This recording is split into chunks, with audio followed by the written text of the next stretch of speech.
Hey guys, I'm Ashley and this is Chip Builds, and today we're going to make some wood and resin turtles. I decided to cut these out on the CNC machine just so that it would go a lot faster, but in the past I have cut these out by hand and just drilled the pockets out with little end mills in the drill press. I decided to use epoxy resin for this to fill in the voids, and it's just an equal 1-to-1 ratio for this epoxy.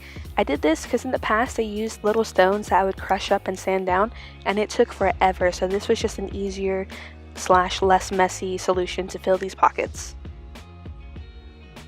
Once the epoxy was all mixed, I started adding it to these turtles to fill in the voids. I really liked the blue color because I thought it would contrast nicely, and I just tried to overfill it a little bit, and I would use a popsicle stick to kind of squish it all together so that it would be a nice uniform surface.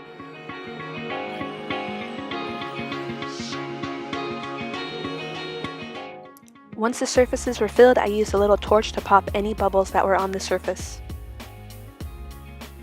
The easiest way to sand these was using the belt sander, but when you sand resin, it really gums up the sandpaper, so one thing I would do is get one of these little sandpaper eraser things and it will clean it up really nicely, and then you can finish off the turtles with the resin and it'll be really great.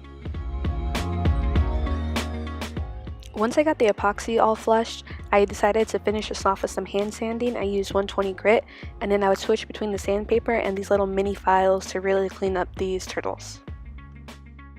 I used the micro mesh pads to really polish up the epoxy and to get rid of any scratch marks. It might not seem like a big difference, but when you hold them up side by side, you can really tell that once you go through all the grits of the micro mesh, it will really make a difference, and it'll make your piece pop once you add the finish to it. I used tung oil to finish these turtles, and I really let it soak into the wood so it could get a nice protective finish on it.